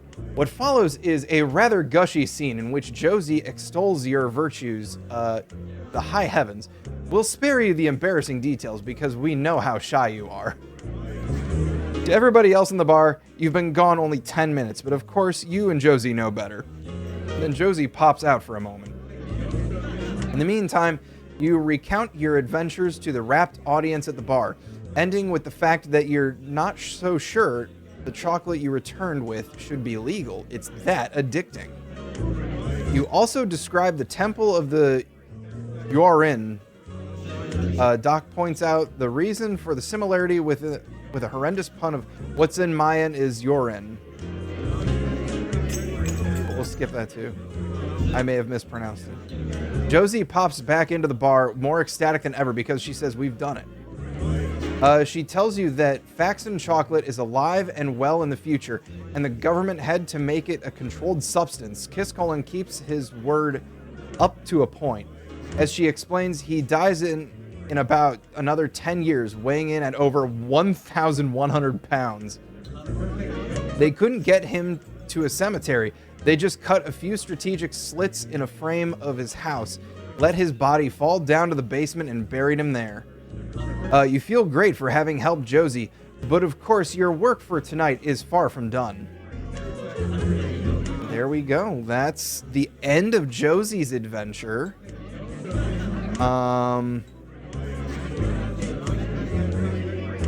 Let me see. So we've done 2 of these.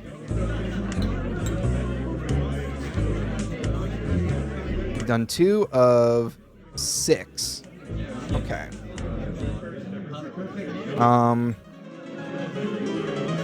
So let's see who else we can talk to get a pointer for where our next quest will be.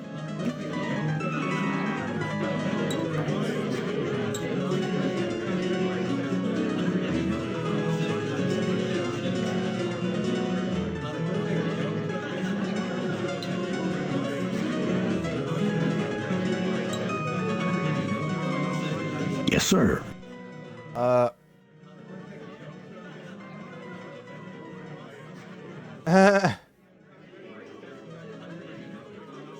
I've been to Brazil, Noah. I've stared death in the face and watched him play solitaire. I can tell. You mean because I have a more confident attitude and a more worldly wise demeanor? No, because you go into the jungle, you come back in time, and you must think your clothes go back to being as clean as they were when you left, but they're not. I can't believe you walked around the jungle in a flannel shirt. You're crazy.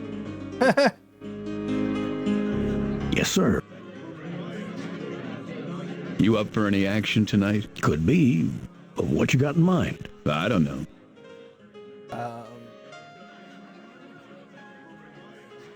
Have you met the new guy? Which new guy? I see several. The one talking to Mickey. Now there's someone to arm wrestle. Look at the size of those forearms.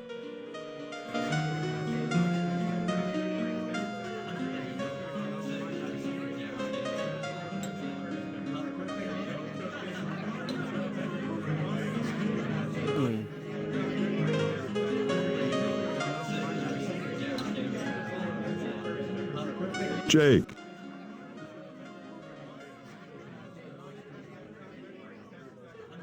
Want to try some homemade chocolate? That stuff has no effect on me. I tried it once, years ago. Maybe you didn't inhale. Hello, human being? So, how's things on the home world? My world, very confused. Civilization there is, doing conversions. Is millions of your months old. Then, 3 weeks ago last Tuesday, we discovered beneath the surface of the planet technology far beyond ours. Initial thought is that planet is really spaceship disguised as planet. But when we entered inner core of spaceship, we find This is the part I like. inside spaceship is enormous asteroid.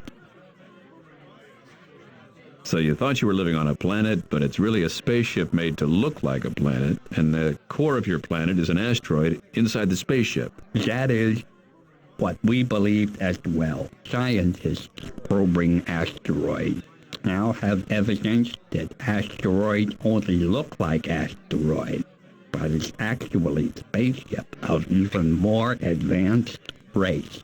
Huh. You'd think with all that advanced thinking, one of those civilizations could come up with something more original than making their spacecraft look like asteroids. Yes. And the deeper you dig, the smarter you find out your ancestors were. You must be feeling pretty backward right about now. I was not, until you pointed it out. So this guy is a quest for him. Human being?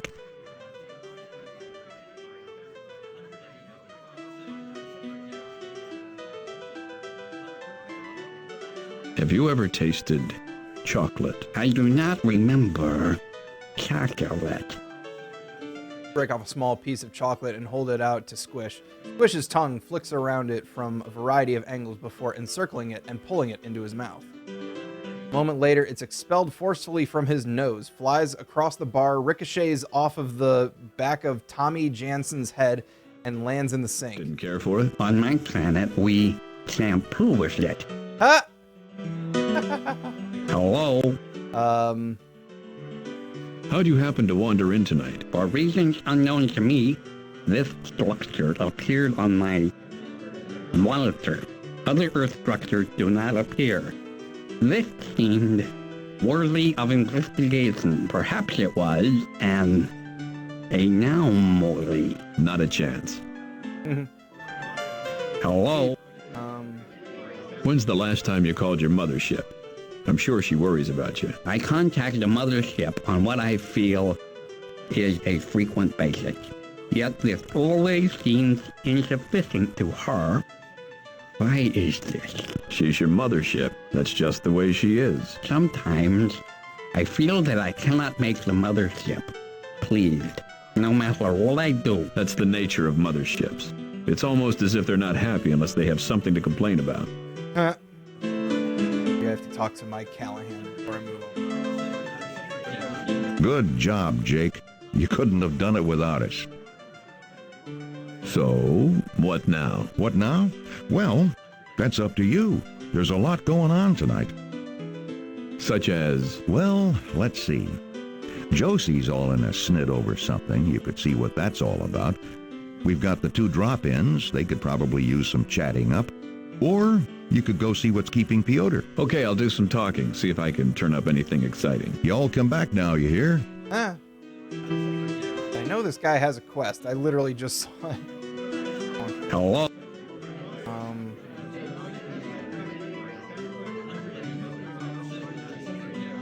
How'd you have For reasons perhaps it was. not a chance? Maybe not. Maybe not. Yes, Jake.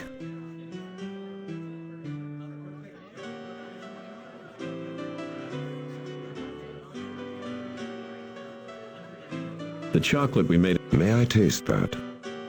You hold out the chocolate bar. The man touches it lightly, then lifts his finger to his lips and tastes it. A smile, crude, ill-informed, asymmetrical, but a smile anyway comes over his face. This is wonderful.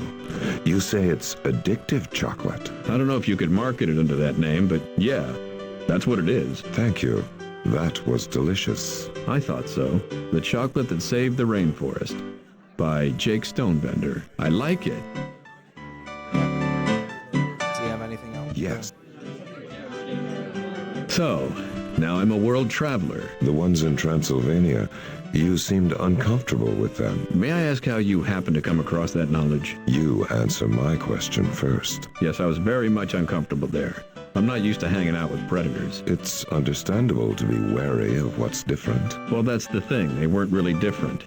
Not at all. There was a great man who said, "We have met the enemy, and he is us." Well, that was Pogo. But it's still applicable.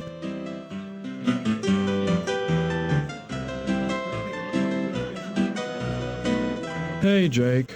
Now you've got something to tell the grandchildren. I figure I owe you my afterlife a couple of times over. Hey, you've done your share of life-saving around here. More than your share. You refer not only to the several thousand rides home he's given inebriated Callahansians, but also to the time he saved Tommy Jansen from a drug overdose by literally sucking the life back into him. And you'd also have to thank Mike, without whom I would not have ended up chasing you halfway around the world. And if you're going to thank Mike, then you have to thank Fast Eddie, and of course Mickey Finn saved the whole planet the night he first came in, and... Thanks, anyway. You're welcome. And you're right. I have something to tell my grandchildren. Maybe yours, too. Piotr laughs and shakes his head as if to say, it's too late for that. Then he casts his eyes into the club soda, takes a sip, settles a little further into his seat. I don't know, maybe I have to, like, quickly kind of finish things up with folks? Hi, Jake. Remind me not to go out with you to pick up a pizza. We'd probably end up in Italy battling the mafia. Hey. No, sir. Not me. It's okay. You've done your good deed for the day, and no good deed ever goes unpunished. He winks at you. This gives you a pleasant little warm feeling inside, knowing that you won't have to wake up alone tomorrow. Let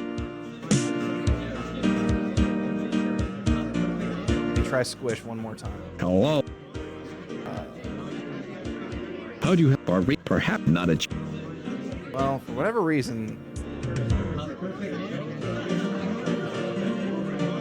Let's try the scruffy guy. Nope.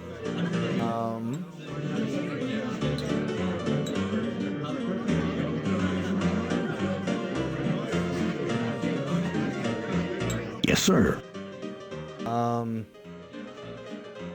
I hope you realize now that I am the champion. You got help. But you didn't think I was the... I swear I did not receive a single hint from anybody in this room. Well, what were the odds you'd pull that off? Like, yeah, we're definitely gonna do something with him later. Good job, Jake. So, what now? Such a... Well, Okay, I'll do some... Y'all... Okay. quite sure who to talk to now. Apparently...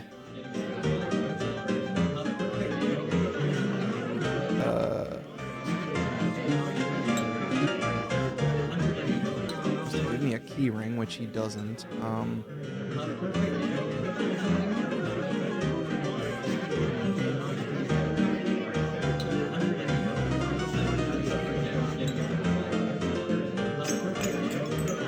Alfie, all right.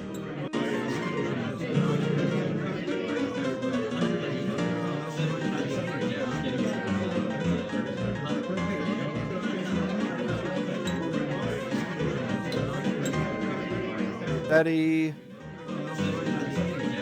The only other person right now is Squish, and for whatever reason, it does not want me to talk to him right now. So, you know what? I might just call it for tonight.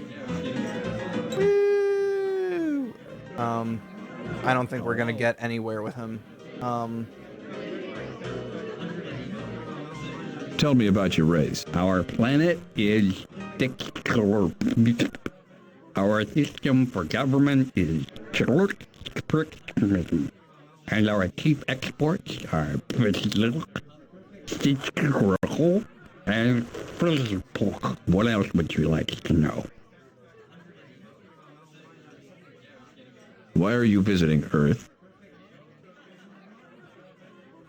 Squish's eyes begin to dribble tears freely, and small orange blots break out from his nose and cheeks. I believe you've embarrassed him. Maybe they need women. Good luck. Squish wipes his eyes with the back of his claw. If I explain, will you help? Oh. Yes. Are you prepared to help me? Does he have to decide right this moment? No. I will be here for an indefinite period of time. You may inform me of when you are prepared to hear me out and help me. Go for it now. Anything else? Nope. Let's go for it now. Anything else I need to do here can wait till I get back. Squish's eyes begin to flow freely again, this time probably out of gratitude. Whatever this guy's been sitting on, it's been burning a hole in his heart. I've already told him about the option, so he knows the routine.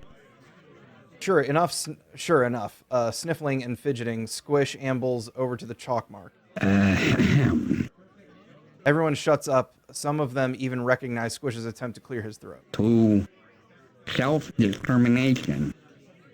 Throws his glass into the fireplace. Do I reveal now? You don't have to say a word if you don't want to. I very much want to. I come from a planet that your scientific community has not yet discovered. We have been keeping it a secret from your race for tens of millions of your Earth weekends. We have been observing the progression of your technology. You are now showing early signs of movement within space. The are alarmed that your maturation is not commensurate with your technological ability. Your technology is used for the subjugation and destruction of your own kind. It has not been our desire to impede your exploration of all that is beyond your planet. But we have attempted to lessen the aggression that remains within you. Within the orbit of your planet, we have situated an unoccupied satellite. The satellite emits a pulse. Targeted. He directs a look of confusion at Mickey Finn. Squish isn't too familiar with the language yet.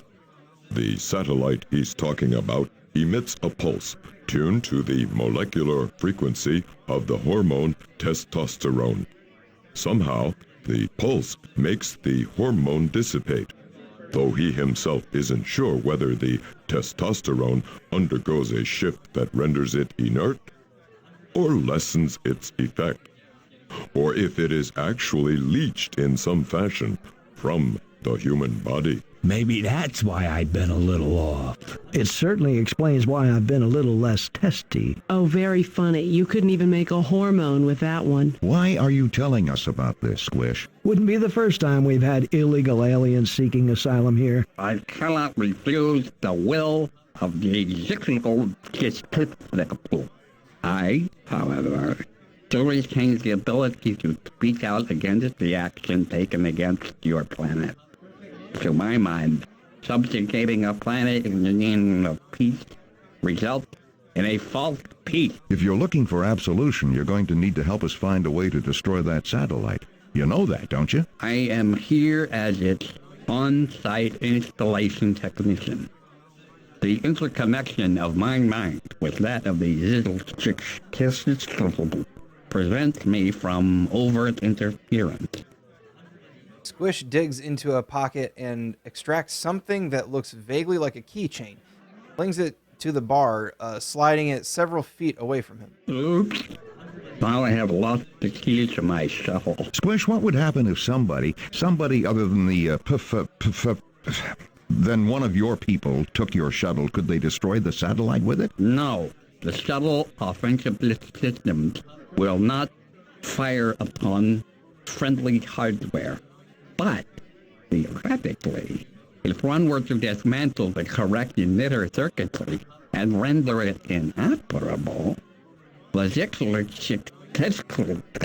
might not be able to detect this. But if I were to find out about it, I could not help to report it. Well, I think I'll go outside, get some air. You immediately walk over towards the bar. Squish pretends to notice some dirt under his claw as you quietly fold your fingers around the keychain and slip your hand into your pocket. Think I'll go with you. Maybe I'd be a better choice. Oh, I figure I got more personal stake in this than you do. Squish, about that shuttle of yours. Let's say someone were to steal it, heaven forbid. How would they operate something so foreign? We are just talking theoretically, correct? Naturally. There would be nothing to be afraid of, even for a human pilot. The shuttle capabilities are minimal. The controls are obvious, so it may require some experimentation to understand their functions. The circuitry will not allow you to cause damage to yourself, nor take you beyond orbit. Hey! Let's be careful out there. There we go. We got our next, we'll save it over game one. Double check. Here we go. Okay. Good deal.